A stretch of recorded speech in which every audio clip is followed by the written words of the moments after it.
Teman-teman, sebelum kita mulai pelajaran, apa baiknya kita berdoa terlebih dahulu. Berdoa dimulai.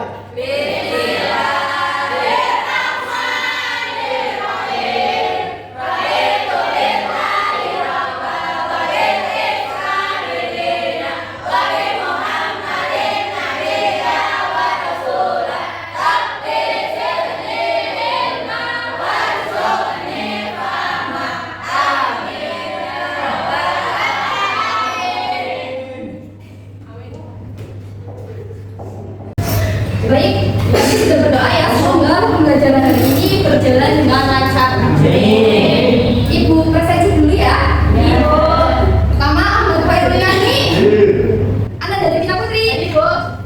Aulia Faizisa. Hadir Ibu. Aulia Cesi. Hadir Bu. Fani Apriliani.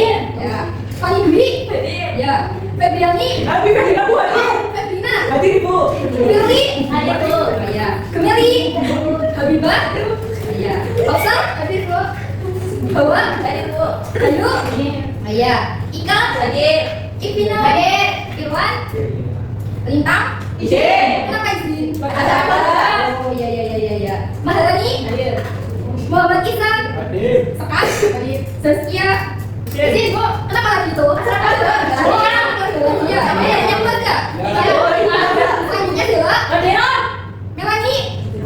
Oh iya. Berarti yang nggak berangkat gue ya? Karena izin ya? Ya Bu.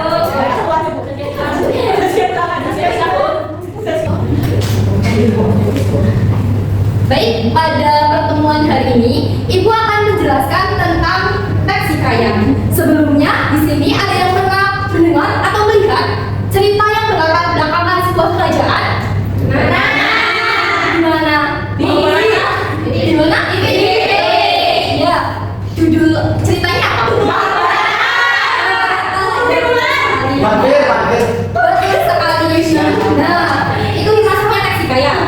Sebelum menjelaskan pengertian tentang teks hikayat, Ibu akan menjelaskan dulu model pembelajaran yang akan Ibu terapkan pada pembelajaran pada hari ini, yaitu model problem based learning, yaitu pembelajaran inovatif yang menggunakan masalah dunia nyata sebagai konteks bagi siswa untuk belajar berpikir kritis dan juga memecahkan masalah dan memperoleh pengetahuan siswa aktif berkolaborasi dan dalam kelompok. Jadi nanti Ibu akan membagi kalian menjadi beberapa kelompok ya. Sampai ya.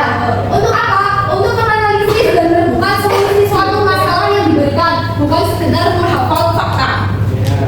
Nah, tujuan pembelajaran hari ini yaitu yang pertama menjelaskan definisi teks hikayat dengan tepat, mengidentifikasi ciri-ciri teks hikayat dengan benar, menemukan pesan atau nilai moral dalam teks hikayat.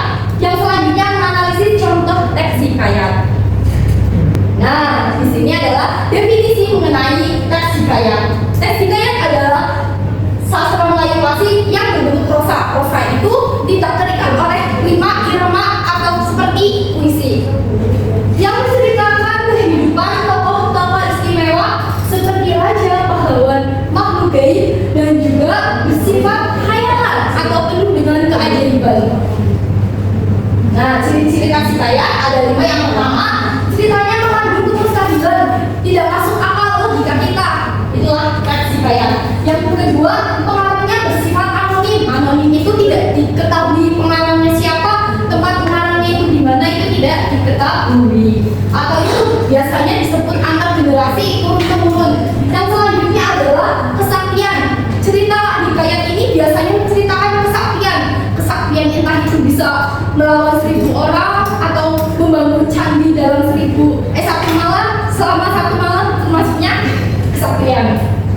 Yang keempat itu istana sentral, biasanya berlatar belakang sebuah istana atau kerajaan. Yang kelima adalah edukatif, mengandung pesan moral yang dapat kita petik sehingga kita bisa terapkan pada kehidupan sehari-hari. Sampai sini bisa dipahami tentang Bisa. Alhamdulillah. Yang selanjutnya adalah struktur. Struktur teks hikayat yang pertama adalah orientasi. Orientasi ini adalah bagian awal cerita yang berisi tokohnya siapa saja di situ, latar tepatnya di mana terjadinya peristiwa tersebut dan juga waktu. Selanjutnya adalah peristiwa atau komplikasi, yaitu rangkaian kejadian yang dialami oleh tokoh. Yang selanjutnya klimaks. Klimaks adalah bagian puncak masalah atau konflik paling menegangkan dalam cerita tersebut. Biasanya tokoh mengalami sebuah masalah di situ. Yang selanjutnya adalah resolusi. Resolusi adalah bagian di mana masalah atau konflik diselesaikan. Jadi di bagian resolusi ini masalah sudah satu persatu terselesaikan. Yang selanjutnya adalah kode. Kode ini adalah penutup cerita yang biasanya berisi tentang pesan amanat yang ingin disampaikan oleh penulisnya. Nah, nilai dalam teks hikayat ada 4. Yang pertama adalah nilai moral.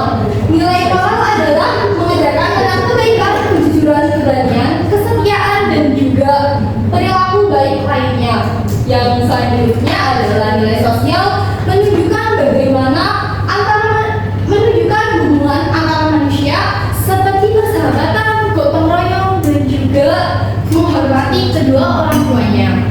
Nilai budaya memperkenalkan adat istiadat, tradisi atau kehidupan masyarakat di masa lalu. Yang selanjutnya nilai religius. Nilai religius ini mengajarkan tentang ketaatan beragama, doa, dan juga nilai kehidupan tokoh dalam cerita. Nah, contoh judul teks hikayat itu sebenarnya banyak.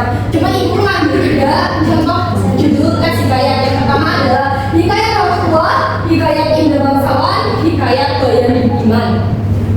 Pesan atau nilai moral bisa kita dapatkan dengan yang pertama, perhatikan tokoh utamanya. Jadi siapa yang menjadi tokoh utama dan juga sifatnya itu bagaimana. Contohnya itu rajanya bijaksana atau pahlawannya itu setia. Itu termasuknya tokoh utama dan juga sifatnya. Yang selanjutnya adalah amati konflik atau masalah yang terjadi. Masalah apa yang dihadapi tokoh, bagaimana tokoh menyelesaikan masalah tersebut. Dan yang ketiga adalah cari pelajaran dari cerita, dari sifat tokoh, dan menyelesaikan masalahnya apa yang bisa kita dapatkan. Contohnya keberanian, kesetiaan, kejujuran, dan juga kebaikan hati. Yang selanjutnya adalah perhatikan bagian kode atau penutup. Adam itu bagian kode itu tidak dicampurkan secara langsung.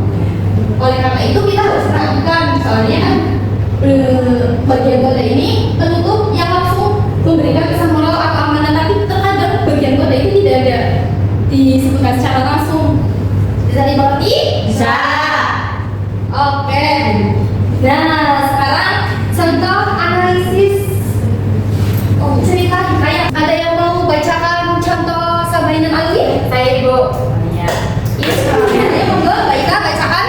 Sabai dan Alwi. Pada zaman dahulu di daerah Minangkabau, hiduplah seorang penghulu bernama Raja Babandiang. Ia memiliki seorang anak perempuan yang cantik, lembut, dan berbudi pekerti baik bernama Sabai dan Alwi. Selain itu, ia juga memiliki seorang anak laki-laki bernama Lamputak Alam. Sabai dikenal sebagai gadis yang sopan, penyayang, dan berani. Ia sangat menghormati orang tuanya. Suatu hari, datang seorang bangsawan bernama Raja Nan Panjang yang ingin meminang Sabai. Namun, Raja Babandiang menolak lamaran tersebut karena merasa Raja Nan Panjang memiliki sifat yang kurang baik.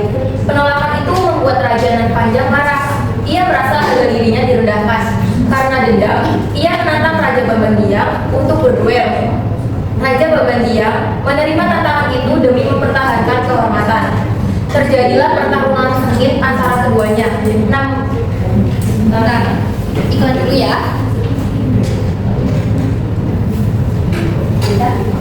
Namun sayangnya, Raja Bebendiang kalah dan gugur dalam pertempuran. Kabar kematian ayahnya membuat Sabai sangat sedih. Ia berharap kakaknya Mangkutak Alam segera membalas kematian ayah mereka. Namun, Mangkutak Alam justru merasa takut dan tidak berani menghadapi Raja dan Panjang. Melihat hal itu, Sabai tidak tinggal diam. Dengan keberanian yang besar, ia mengambil senjata ayahnya dan pergi sendiri menghadapi Raja dan Panjang. Dengan penuh tekad, Sabai berhasil menemukan musuh ayahnya. Tanpa ragu, ia menantang Raja nan Panjang dan terjadilah pertarungan.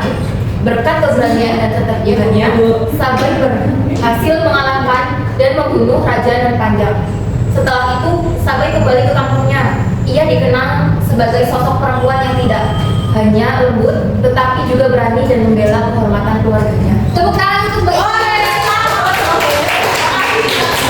Nah, sekarang kita akan menganalisis strukturnya apa saja dan juga nilai moralnya. Yang pertama ada orientasi. Mana orientasinya?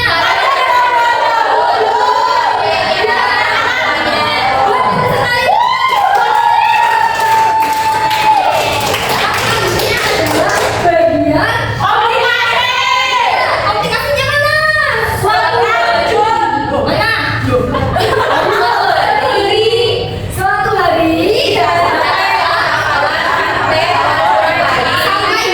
hari itu adalah komunikasi. Yang selanjutnya adalah klimaks. Gimana klimaksnya? Betul sekali. Selanjutnya adalah bagian resolusi. Resolusinya mana?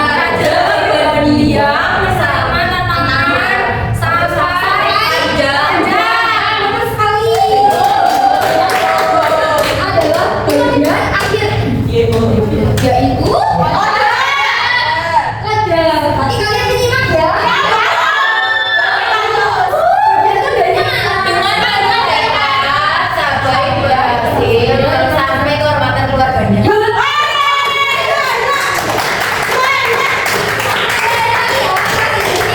Dalam cerita ini pesan apa yang dapat kita ambil? Kita harus berani dan membela kehormatan keluarga.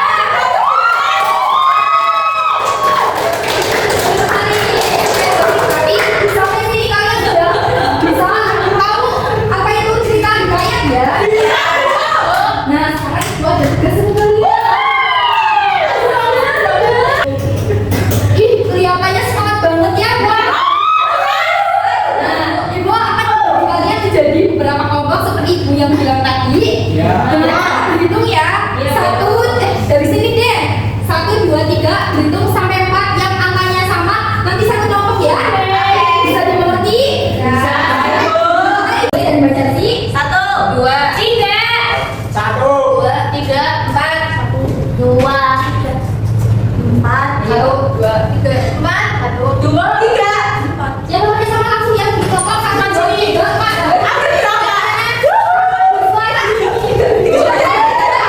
Sudah terbentuk semuanya? Sudah. Berani duduk ya. Dapat kelompok semua ya. Coba bukan ya. Oh enggak. Ini kelompok ya.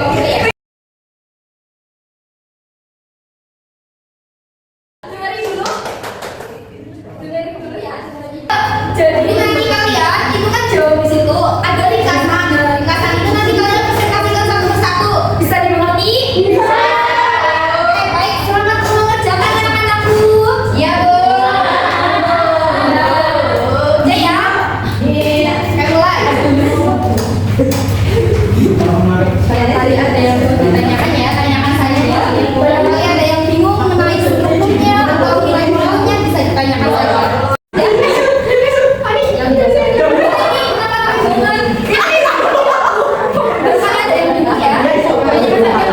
Ini siapa yang nulis? Nanti banyak adik-adik. Sekarang dia nulis siapa ya? Ini gimana tersini? Ya, nanti yang semua ya. Jadi kok, apa kalian di sini? Kita di sini. Iya, Pak. Langsung jalan. Saya tidak boleh ya. Ya. Nah, jadi di situ kan ada 2 lembar. Satunya mengerjakan siapa, satunya lagi siapa. Nah itu bekerja kelompok tetapi. Nah, siapa yang nulis nanti ditulis. Semisal yang nulis Mbak Melani, nanti tulis menulis kayak gitu. Nah, terus nanti siapa yang presentasi, ditulis yang presentasi siapa. Seperti itu. Bisa dipahami? Ya.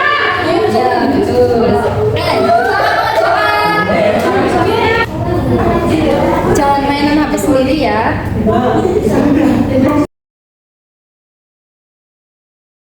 Apakah sudah selesai semuanya anak-anak? Nah, sekarang ibu akan pilih ya salah satu yang maju untuk presentasi. Baik, kalau kamu silakan. Oh, iya maaf ya. Siapa? Habibatan.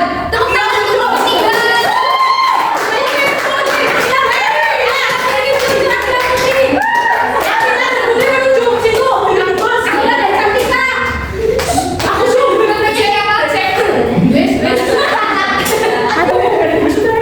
Perhatikan ya temannya presentasi. Ya saya awali. Assalamualaikum warahmatullahi wabarakatuh. Waalaikumsalam warahmatullahi wabarakatuh. Di sini saya mewakili kelompok 3 akan membacakan hasil analisis teks hikayat yang berjudul Indra Bangsawan.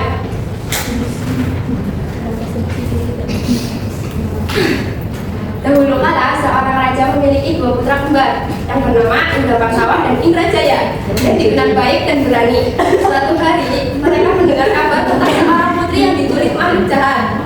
Mereka pun pergi untuk menyelamatkan seorang putri. Dalam perjalanan mereka menghadapi banyak rintangan dan sempat terpisah. Indra Bangsawan terus melanjutkan perjalanan sendiri hingga menemukan tempat yang putri disekap.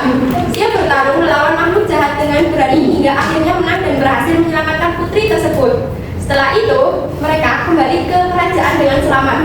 Raja sangat bangga dan Indra Bangsawan dipuji sebagai pahlawan. Kerajaan pun hidup damai.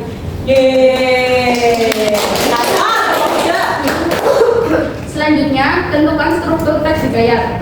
Yang pertama, orientasi. Pada zaman dahulu, ada seorang raja yang memiliki 2 putra kembar, Indra Bangsawan dan Indra Jaya. Mereka tumbuh menjadi pangeran yang bijaksana, berani, dan baik hati. Yang kedua, ada peristiwa. Terdengar seorang kabar putri diculik makhluk jahat. Banyak kesatria gagah menyelamatkannya. Indra Bangsawan dan Indra Jaya meminta izin untuk menolong dalam perjalanan. Mereka menghadapi rintangan dan sempat terpisah. Yang ketiga, ada klimaks. Klimaksnya adalah Indra Bangsawan menemukan sang putri disekap dan bertarung melawan makhluk jahat dengan sengit. Yang keempat, ada resolusi. Indra Bangsawan berhasil mengalahkan makhluk jahat dan membebaskan sang putri. Yang kelima, ada kode. Kodenya adalah mereka kembali ke kerajaan dengan selamat. Raja bangga dan Indra Bangsawan dipuji sebagai pahlawan. Kerajaan menjadi damai. Yang kedua, ada pesan moral dari cerita teks hikayat tersebut, yaitu berani menghadapi kesulitan, tidak mudah menyerah, serta menolong orang lain. Kebaikan hati akan membawa keselamatan, kerja keras dan tekad kuat akan membuahkan hasil.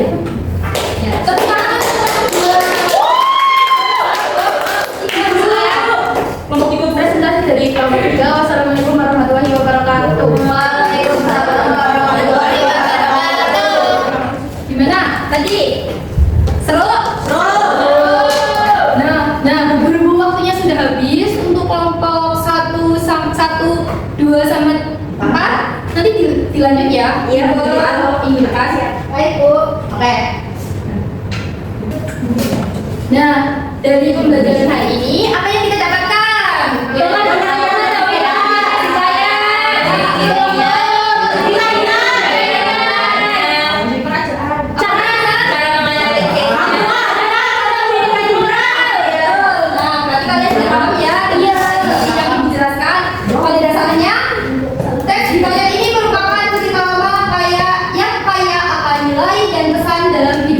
Sehingga bisa kita terapkan pada kehidupan sehari-hari kita. Bisa dipahami? Bisa. Ibu ucapkan terima kasih kepada kalian karena berkat kalian tujuan pembelajaran hari ini tercapai dengan baik. Nah, mohon maaf bila ada salah kata dari ibu. Ibu akhiri.